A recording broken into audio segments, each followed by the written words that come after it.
Vice Chair. Mr. Colson? Present. Oh, excellent. Mr. Beard? Present. Mr. Martin? Mr. Perez? Yes, ma'am. Present. Excellent. Mr. Stavros? Present.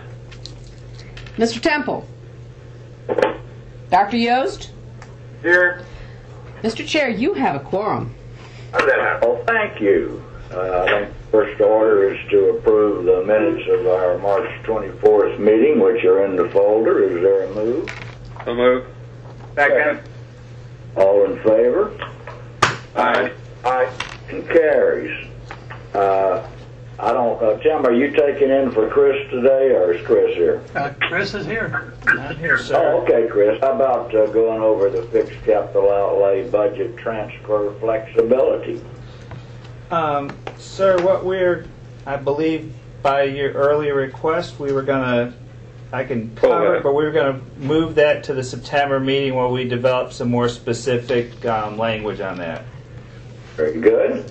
Let's go on to the bond resolutions, but before we do, I assume that our board was advised through the staff briefings before the meeting that the University of South Florida has now withdrawn their request, which we kicked around at great length, to redo their gymnasium. They apparently are going to do it through private funding. I think that makes everybody involved much more comfortable. With that said, go ahead, Chris, for the first resolution. Thank you very much, Mr. Edwards. The first, and can everyone hear me hopefully okay? Yep.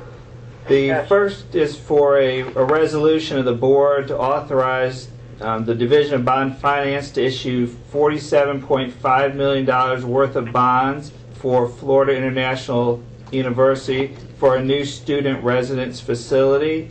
This project will have 620 beds and also include 300 parking spaces underneath the facility. So the housing and parking will be in one facility. This is a standard Division of Bond Finance deal. It is in conformity with our guidelines, and I would be glad to take any questions regarding this bond resolution for the housing for Florida International. Are there any questions from committee members? I move it. Been moved. Seconded. All in favor say aye. Aye. Motion passes unanimously. The second one is also from FIU. Yes, again, and also this is also a Division of Bond Finance deal. It's for $33.5 million for a standalone parking garage. This is, as the materials indicate, parking garage number 6. So the 6th garage on the main campus. And again, this deal is in conformity with the debt guidelines, and I have no unusual features to point out. I move it again. Second. Moved and seconded. All in favor say aye. Aye. Passed unanimously. All opposed? Passed unanimously. How am I doing, Dean? You're perfect. Okay, let's go to 4C. Okay. The last is for the University of Florida Athletic Association. This is for $15 million worth of bonds to renovate and construct a whole host of facilities at the Ben Hill Griffin Stadium, the O'Connell Center, gymnastics, tennis courts, softball batting, and various other facilities. I'll point out that this is a variable rate debt deal. The University of Florida Athletic Association has more resources and more cash flow than, say, a typical housing or parking facility, which gives them the ability to hedge, and they've been very effective at hedging their debt. So this is in conformity. It's been reviewed by Bond Finance.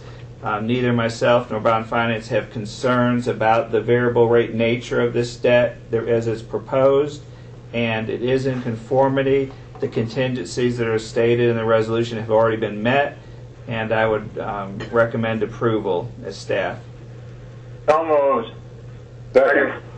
Moved and seconded. All in favor say aye. Aye. Opposed? Motion carries. that takes us over to the work plan, and we really don't have work plans like some committees do, but go ahead, Chris, and review briefly what you got.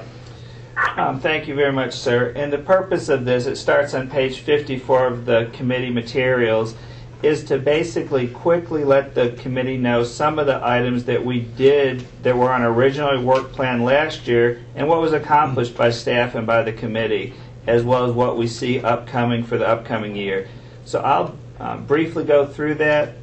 Please feel free to stop me at any time to ask a question, or of course at the end, if we want to, it will be the committee's pleasure to add to this work plan or take things away from the work plan. This is just based on what had previously been approved by committee. First of all, as we just saw, we approved 3 bond resolutions today. Last year, the committee approved 15 facilities, a total over $350 million worth of bonds for the system. I anticipate, based on universities, what they've reported so far, seeing slightly less debt transactions in the upcoming fiscal year, but we will continue to see debt. This will not be one of those years as we've had in the past with no debt issues for the standard parking and housing as our system continues to grow. Last year we did update the debt guidelines, and I don't expect us to have a formal update this year. Last year we were able to adopt 4 new tangible property regulations that the universities had requested.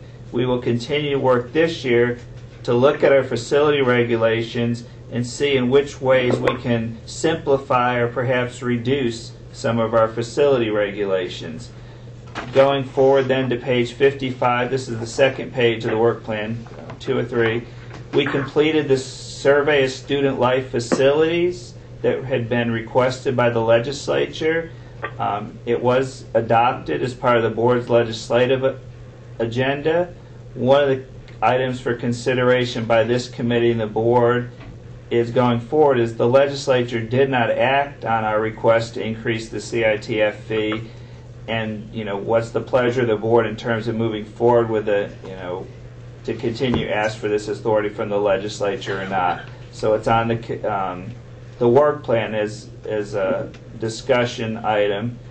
We did update the space factor formula and successfully used it for 3 educational plant surveys. Again, we have PICO on the agenda, of course, for our budget, and we'll be having to adopt a PICO budget at our next committee meeting. All budgets will be due a month early. They'll be due September 15th of this year as opposed to October 15th. Moving forward, looking at our legislative agenda, we know that concurrency was adopted by this committee. We only had partial success there. The fund was actually eliminated. Some changes were made to concurrency, but not everything that we had sought. The CITF fee authority, we did not achieve that.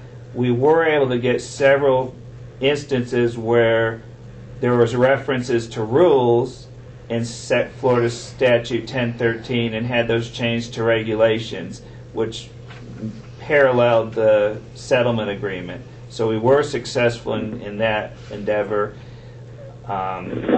Looking forward, we will, on our legislative agenda, we'll need to look again at possible fire safety, insurance issues, and campus development agreements. And the campus development agreement piece is related to the lack of funding for concurrency. We have these campus development agreements that statute currently requires us to fund, but the fund source has now been eliminated. So that will continue to be something we'll need to study and work on from a staff level. Last year, we had the energy report that had been required by the legislature. I think the committee, my sense was they were pleased to see the efficiencies the universities were working towards. My recommendation would be to continue and move forward and do that report again for 2011 so we can continue to have a sense of where the universities were on energy usage and reduction of energy consumption usage. And then finally, the last page, should be page 56 of your agenda, we had some ad hoc items that were added in the middle of 10-11 that will be ongoing. The legislature passed Senate Bill 1516. It was an override that happened in the fall of last year. This requires a inventory of all university buildings, as well as significantly more additional information that we don't currently collect. Staff have been working on that since this became law in the fall of 2010, and we continue to work with DMS on the building inventory. The first report is due July 1st, but this will be an ongoing effort since it's now legislative mandate. There's also a state lands inventory mandate that was added from the same bill, and that will also be ongoing. And I wanted to assure the committee we're fully cooperating with those two state agencies, DEP and DMS. So far, I don't believe we've burdened the universities with this effort. We've been able to utilize our existing records and resources to answer DMS and DEP's questions. But as time goes by, this will require more effort from the universities. As previously mentioned, we completed 3 educational plant surveys. 2 more are upcoming for next year, USF and Gulf Coast. In proviso this year, the legislature requested that the Board of Governors as well as DOE conduct a space utilization study for all higher education. That will be due later, I believe January of 2012. The educational sites regulation is on the board's agenda Thursday for first notice. If this is approved by the board, we will have to rewrite and amend our space file and our data elements in the space file to mirror the educational sites regulation. So that will be a significant effort. The last 2 items are to continue to provide support to the HEC and the board's strategic planning committee related to long-term facility needs. And then lastly, as again, this is a staff recommendation, that we provide more information available on our space file on the internet, because we have considerable space file information, but very little of it's available via the internet. We've looked at some other states, and they are able to put considerable more information on the internet. We thought that might be useful to board members and the general public. That is what's on the work plan. I'd be glad to take any questions and give it back to you, Mr. Chair. Comments? Yeah, Charlie, this is Dean. I just left a meeting with President Saunders at FAU, and the chancellor was there, and there's a great concern that she expressed about the future of PICO funding. Right. And I think we probably, I don't know, I mean, and I don't know whether staff's prepared to do this, because I sat in a Council 100 meeting in May, and they were talking about, because of declining tax revenues and a reluctance on the part of the governor to see more bonding at this time, that our universities may have to do without PICO for any PICO dollars for a while. And I just wonder whether we could get some sense of where we are on all this, because I don't really know. Under my comments, that was exactly the first thing which I had intended to discuss. The Chancellor and I have discussed this, and I think everybody is aware. Basically, the governor vetoed most all of the PICO appropriations this year. There seems to be a great deal of concern with debt. And Chris, you might have a more updated figure, but I believe we're pretty close to $1.5 billion now on these bonds. Is that close to accurate? I believe as far as PICO bonds, the figure is close. No, I'm talking about our bonds issued through the state board that we just approved 3 of. Housing, parking, etc. Yeah, and those are in Governor Edwards, those are in actually a separate category. Those are considered self-supporting debt, because obviously the parking and the housing fees support. So when the governor... I understand that. The point is that I'm making is that there is an enormous amount of those bonds out there in terms of dollar amounts. My concern, and the concern I think that Dean was raising, as well as what I discussed with the Chancellor, is that the state might take a look at some of these, which I think they would probably have the right to eliminate. If these were gone along with PICO, we'd really be in a bind. Yeah, I could speak to that specifically, to the university-specific debt issues. Under the new administration, we've had so far one bond that the board has authorized that's gone through the state board. That was for UF. That was for that translational research clinic that the board approved back in November. The governor and cabinet did authorize that. They had some questions. We had to work closely with the cabinet aides and governor's staff to address the questions, but that ultimately was approved. We have not yet had a standard issue dorm or parking garage go through. I feel, relatively good that we've at least briefed the aides and briefed the governor's staff on the merits and that they are self-financing. But we really, you're right, there is concern. We don't know because we haven't yet, kind of had that test case of a standard issue parking or housing go through governor cabinet process. Well, what I would like to suggest is that we add to the work plan, and I'm not sure, Dean, the proper wording, but that as a main priority for next year, the facility committee look into the overall issue of debt as it relates to our facilities and try to get a better feel of where it might be going and if there are any alternatives. I think that's great. You were talking about. Yeah, and I agree with you. And it's obviously an overlap with TICO's committee, but it just seems to me we need to have a little discussion on this, because if all these universities need to learn to do without their maintenance money, we need to tell them. And so we need to talk about it. I couldn't agree more, and Chris, I would suggest that be a main priority as part of the work plan. And we have some buildings that are partially completed for which funding was vetoed this year, correct? Absolutely. Governor Edwards, this is Tim Jones, and just let me add to that, because I think it's a good idea. The university CFOs, chaired by Ed Popple, met about 3 or 4 weeks ago, and they took this on as one of their priorities over the summer, is to look at PICO and see what other options or recommendations they can come up with, and we can work towards presenting their recommendations to the facilities committee in September, if you'd like. Great. Sounds good to me. Tico, you have any comments?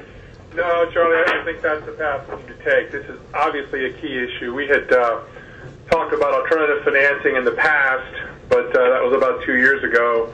I think the space survey is going to be essential that we're talking about, so we'll get a sense of if and when we really do need to invest in bricks and mortars, but we need to take a real hard look, because I think we got about another 2 to 3 years of drought, and we better figure out if these universities are going to have to do without. So I like the direction, I like the path. Okay, any other comments on the work plan? If not, let me just make one quick comment as it relates back to the USF proposal for their gymnasium remodeling. If you will recall, I think Tico brought it up, and I think I probably owe him an apology relating to the necessity for an independent study. I had been told by Judy that was a complete surprise to USF. They knew nothing about that. Since then, staff provided me with emails back and forth between Chris and staff at USF, not the president, but staff, where Chris not only advised them that they should do that, they responded to him that they would. The truth of the matter is they didn't, and actually claimed that they were unaware of that requirement. I only point that out to you for purposes of clarifying what transpired that day. am aware, at my suggestion and at his own idea, that the Chancellor has had a detailed discussion with the appropriate parties at USF concerning their lackadaisical efforts in approaching the board rules on these matters. That's not, I mean, if anybody wants to say anything, they can. I just wanted to report that to the committee because I think there were some who felt staff might have fallen down a little bit in that area, and the truth of the matter was staff did not. It was USF who fell down. Are there any other comments or discussion items, or anybody want to say anything? Well, Charlie, clearly I was probably the most exercised about it, but I think it ended well. As you know, the foundation did not post the $20 million. They have funded it in another way, and they're moving forward without taking on debt. So I think the result was good, but the process was ugly, and I got mentioned in a lot of USF blogs. So there you go. Well, I mean, and it was actually stated public members of our board that this was a complete surprise to USF that our staff did not notify them, and that turned out to be exactly opposite of what occurred. I've actually got copies of the emails back and forth, including those from the senior people at USF acknowledging Chris's emails and stating we will do this. Bottom line, that's now behind us. It worked out well. Hopefully they'll get their facility updated and completed, and we can all enjoy some activities there. Is there any other business to come before the committee? Not, we'll stand adjourned, and I'll see everybody Wednesday morning early. See you all. See you Wednesday. Now.